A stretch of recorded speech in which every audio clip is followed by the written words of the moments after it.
جو لوگ مصیبتوں کو برا سمجھتے ہیں، ایک صحابی تھے، ان کی شادی ہو گئی ایک صحابیہ سے، نکاح ہوا تھا مدینے میں، سال بھر خوشحالی سے گزرتے رہے، بہت اچھے دن گزرے۔ سال ختم ہونے کو تھا کہ خاتون جو ہے لڑائی کرنا شروع کر دیتی، کہتی ہے مجھے تمہارے ساتھ رہنا نہیں، مجھے طلاق چاہیے، ڈائریکٹ طلاق۔ تو اس صحابی نے کہا ہوا کیا؟ وہ صحابیہ کہتی تھی نہیں مجھے تمہارے ساتھ رہنا نہیں۔ اس صحابی نے کہا ٹھیک ہے اگر ایسا ہی ہے تو حضور پاک صلی اللہ علیہ وسلم کے پاس چلتے ہیں، وہاں جا کر فیصلہ کرا لیں گے۔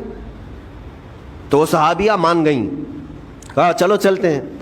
تو دونوں چلے جا رہے تھے اپنے گھر سے، حضور پاک صلی اللہ علیہ وسلم کے دربار میں فیصلہ کروانا ہے۔ چلتے وقت راستے میں ایک پتھر سے ٹھوکر لگ گئی اس صحابی کو، اور اتنی تیز ٹھوکر لگی کہ ان کا ناخن اکھڑ گیا۔ اب وہ ان کی خاتون جو بیوی صحابیاں ہیں وہ فوراً اپنے دوپٹے کا کپڑا پھاڑ کر کے انگلی کو باندھتی ہیں اور خون روکتی ہیں، اور اس کے بعد کہتی ہے چلو واپس گھر چلتے ہیں۔ گھر واپس آنے کے بعد وہ کہتی مجھے طلاق نہیں چاہیے، ساتھ میں رہوں گی۔ کہا عورتوں کا موڈ، عورتوں کا اس طرح کا فیصلہ کیا بات ہے؟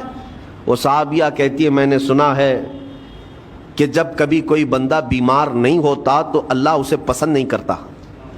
میں نے جب سے تم سے شادی کی ہے سال بھر ہو گئے، ایک بار بھی تم کو بیمار ہوتے نہیں دیکھا۔ مجھے ایسا لگنے لگا کہ کہیں تم اللہ کے ناپسندیدہ بندے تو نہیں ہو، اس لیے میں تمہارے ساتھ نہیں رہنا چاہتی تھی۔ اب جب راستے میں ٹھوکر لگ کر ناخن اکھڑ گیا تو مجھے احساس ہوا کہ اللہ تجھے بھی پسند کرتا، میں تیرے ساتھ رہنے کو تیار ہوں۔ وہ صحابیہ تھیں۔ میرے عزیزو، اس کا مطلب یہ نہیں کہ ہم آپس میں ایک دوسرے کے بیمار ہونے کی انتظار میں رہیں۔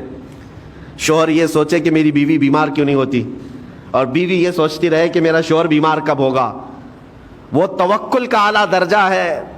انتظار اور تمنا مت کرو بیمار ہونے کا، بلکہ بیماری آ جائے تو اللہ کا شکر ادا کرو، آ جائے تو صبر کرو۔ عزیزان گرامی وقار، ہم آج امام حسین اور ان کے رفقائے گرامی رضوان اللہ علیہم اجمعین کو یاد کرتے ہیں تو صرف رونے کے لیے نہیں یا صرف غم منانے کے لیے نہیں، بلکہ داستان کربلا سنانے کا ایک عظیم مقصد یہ ہوتا ہے کہ نوجوانوں کے اندر بلکہ بوڑھے اور بچوں کے اندر بھی ایمانی جذبہ ایسا آ جائے کہ وہ ہر مصیبت پر ڈٹ کر کھڑے ہو سکیں، ہر یزیدی کا مقابلہ کر سکیں۔ ایک تو اس کا میسج یہ ہے، اور دوسرا میسج یہ ہے کہ چاہے جیسی بھی مصیبتیں آئیں ایمان کے ساتھ رہنا ہے، صبر اور شکر کو ہرگز نہیں چھوڑنا ہے۔ سبحان اللہ۔ ناظرین، بہت ہی پیارا بیان اس ویڈیو میں چل رہا ہے۔ ہمیں چاہیے کہ اس ویڈیو کو مکمل دیکھیں تاکہ مکمل جانکاری حاصل ہو۔ پہلے آپ ویڈیو کو سماعت فرمائیے۔ مصیبتیں ہمارے پاس اب اتنی بڑی تو نہیں آتی کہ ایک خاندان کے ہی اتنے لوگوں کو کاٹ دیا جائے، ایسی مصیبتیں تو نہیں آئی۔ اب جو کچھ بھی آتی ہیں ہمارے ساتھ وہ مال کی کمی کی، کبھی دکان میں دھندا نہیں چلتا، کبھی بچے کسی کو نہیں ہو رہے ہیں، یا پھر گھر میں کوئی بیمار ہے، کوئی مستقل بیماری آ گئی ہے، یہی تو مصیبتیں ہیں۔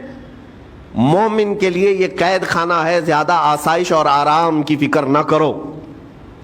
یہ دنیا مومن کے لیے قید خانہ ہے۔ اسی لیے شاعر نے کیا خوب کہا، جب کسی کا انتقال ہوتا ہے، ایک سچے مومن کا انتقال ہوتا ہے تو لوگ کہتے فلاں مر گیا، فلاں مر گیا۔ تو ایک شاعر نے بہت اچھے انداز سے کہا ہے کہ کون کہتا ہے کہ مومن مر گیا؟ جو سچا مومن ہے اس کے لیے کہہ رہا ہوں۔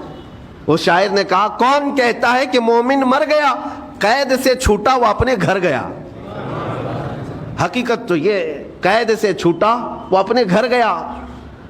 یہاں دنیا میں زیادہ آسائش، زیادہ آرام کی طلب انسان کو مغرور بنا دیتی ہے، تکبر والا بنا دیتی ہے، گھمنڈی بنا دیتی ہے۔ اور اللہ تبارک و تعالیٰ کی بارگاہ میں ہمیشہ سر بسجود رہنے والا وہ بندہ ہے جو مصیبتوں میں گھرا رہتا ہے۔ کچھ نہ کچھ مصیبتیں ایسی ہیں جو تمہیں مسجد تک لاتی ہیں، قرآن تک لاتی ہیں، تسبیح تک لاتی ہیں۔ السلام علیکم ورحمۃ اللہ وبرکاتہ۔ ناظرین، ابھی آپ نے سماعت فرمایا کہ مفتی سلمان اظہری صاحب نے بہت ہی پیارا بیان فرمایا۔ ہمیں چاہیے کہ ان کی بتائی ہوئی باتوں پر عمل کریں اور اس ویڈیو کو زیادہ سے زیادہ شیئر کریں تاکہ ہر انسان تک یہ ویڈیو پہنچ سکے اور سب علم دین حاصل کر سکیں۔ السلام علیکم۔